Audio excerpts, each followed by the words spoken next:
This question, I think, is a very important question that really touches on the heart of the nation.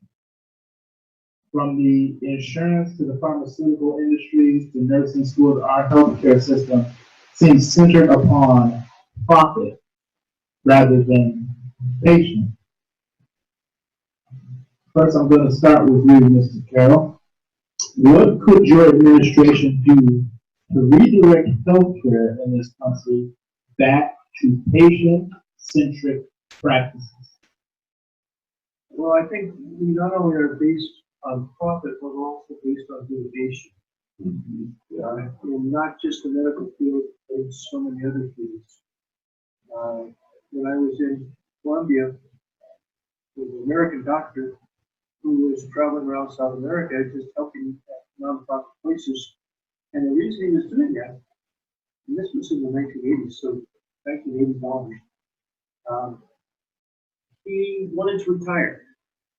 But after he retired, he had to maintain his malpractice insurance until the statute of limitations ran out.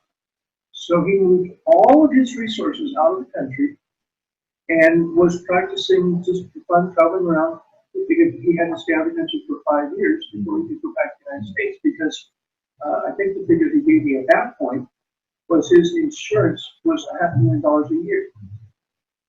Well, you know, if you have to set aside 2.5 years of that kind of insurance, you can't retire, can you? Unless you do what he did. And we are the only country in the world that hands out the kinds of jury awards that we do. There needs to be some kinds of standards showing what can be paid out, because at the moment we just kind of hand it to a jury and say, well, how much shall we give them? And yes, there need to be payments when somebody has legitimately been hurt. But the outlandish kinds of things, as in all fields, I was talking to a guy on the plane whose field is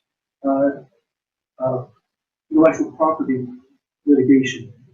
And I said, well, if you could change one thing, what would you change? And he'd say, more regulation so we can have less litigation. He says, that kind of litigation is the most efficient or inefficient way to do anything.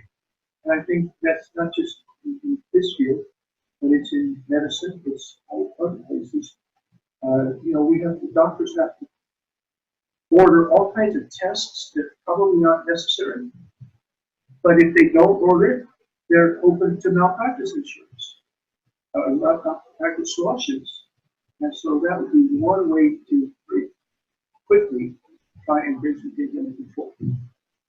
All right, thank you very much, Mr. Carroll.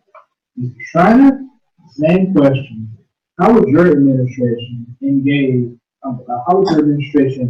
redirect healthcare in this country back to patient-centric practices rather than profit-centric practices? Well, on one level, ditto with Brian. We have become such a litigious society, and that has rippled out in such a tremendous way where it's raising all. So yeah, I think that's a good answer. At this time, at a YMCA in Atlanta, Georgia, and stuff.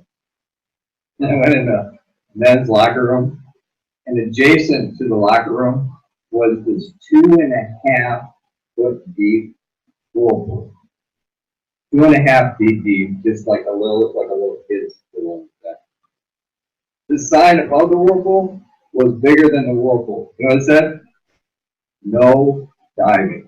I mean, if you dove in that thing, it was your fault. You know, that's all there is to it. But there's some lawyer who could figure out a way to sue the YMCA and win in our current society. And that's just nuts. So anyway, as far as the medical part, and to keep along my stream at this point, as we travel, we also think that there needs to be more of an emphasis. They need to be highlighted more, where there actually are really good doctors out there that aren't worried about bottom line profit. Like we went to Buffalo, New York. Here's this doctor who had moved his family down to the inner city, And there's, in Buffalo, because it's a port city, there's all kinds of immigrants coming in. He's seen people from 52 different countries. If you don't have any money, he just sees it. And he does it on a real sliding scale. It's called the Jericho Road. And so, One of my nieces is correct. really? Yeah. What a great place. I mean, just, Very, very famous. yeah, that guy is just, I mean, that's cool. We'll have to talk with him. So anyway, we spent time with him, just totally mixed. Up in Marquette, Michigan, they have a medical access coalition where doctors, they have a group of them that put aside so many hours a week to do stuff for free for people. Really fascinating. And in Grand Junction, Colorado, we went there, there's this Marillac clinic. It's a 2-story hospital. Volunteer doctors, volunteer nurses, people, citizenry come in to do intake, they do janitorial, they do landscaping. You need major surgery in the Marillac Clinic Hospital. You can get it for as cheap as $5. And the town donates to the hospital. Talk about the camaraderie. Here's this whole group of people taking care of it all. John F. Kennedy, not what the country can do for you. There is my healthcare plan. We need to, and again, back in the electrical vehicle, going to Grand Junction saying, look, America, this ain't gonna work in any kind. Now, I'm not Pollyannish enough to think everybody will be, oh, that's a good idea. But you give them the opportunity. Are you waving at me? So, let you know your time is up. Okay, I'm done.